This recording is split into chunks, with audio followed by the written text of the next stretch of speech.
ఇంట్లో ప్రతిరోజు జరిగే మంచి చెడు శకునాలు. హిందూ మతంలో మంచి చెడు శకునాలు అనేవి వాటిని నమ్మేవారికి చాలా ప్రాముఖ్యతను కలిగి ఉన్న భావనలు. కుటుంబ జీవితంలోని రోజువారీ పనులతో ముడిపడి ఉన్న అనేక మంచి చెడు శకునాలు ఉన్నాయి. శకునాలు శుభ ఫలితాలను ఇస్తాయి. అయితే చెడు శకునాలు రాబోయే కష్టాల గురించి ఒక వ్యక్తిని హెచ్చరిస్తాయి.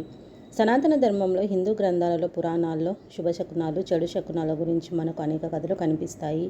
ఈరోజు మనం సాధారణంగా గృహోపకరణాల శకునాలు, చెడు శకునాల గురించి తెలుసుకుందాము. మొదటగా పాలు పొంగితే.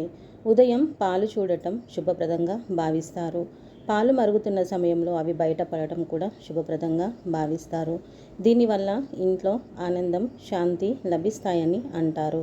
మరోవైపు పాలు చేజారి కింద పడడం చెడ్డ శకునంగా పరిగణించబడుతుంది. పాలు కింద పడడం అంటే రానున్న కాలంలో ఏదో ప్రమాదం జరగనున్నదని సంకేతంగా భావిస్తారు. అందుకే పాలు చిందించడం చెడ్డ శకునంగా పరిగణించబడుతుంది. కత్తి చేజారితే. కత్తి అనేది అనేక మంచి, చెడు శకునాలను కలిగి ఉన్న ఒక వస్తువు. కత్తి చేతిలో నుంచి కింద పడడం అశుభంగా పరిగణించబడుతుంది. కుటుంబ సభ్యుల మధ్య గొడవలకు దారితీస్తుంది.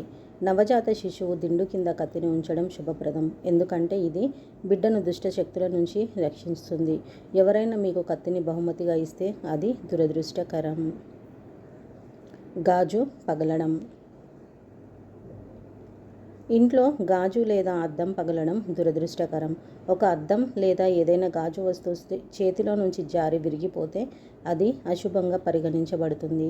పగిలిన అద్దంలోకి చూసుకోవడం కూడా చెడ్డ శకునమే. అదేవిధంగా సూర్యాస్తమయం తర్వాత చీపురు. సూర్యాస్తమయం తర్వాత ఇంటిని శుభ్రం చేయడం దురదృష్టకరమని భావిస్తారు. మరోవైపు ఇంట్లో చిన్నపిల్లలు అకస్మాత్తుగా చీపురుని పట్టుకొని ఇంటిని ఊడ్చడం ప్రారంభిస్తే ఇంటికి అనుకోని అతిథి రాబోతున్నాడని అర్థం చేసుకోవాలట. నీరు నిండిన బకెట్. ఇంటి నుంచి బయటకు వెళ్ళేటప్పుడు నీరు లేదా పాలు నిండిన బకెట్ చూడటం శుభప్రదంగా భావిస్తారు.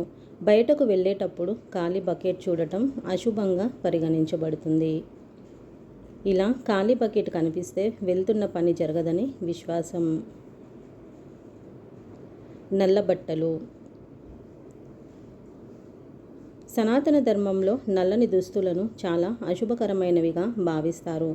ఎవరైనా నల్లటి దుస్తులు ధరించి ఇంటి నుండి బయటకు వెళ్తున్నట్లు కనిపిస్తే అది దురదృష్టకరమని భావిస్తారు.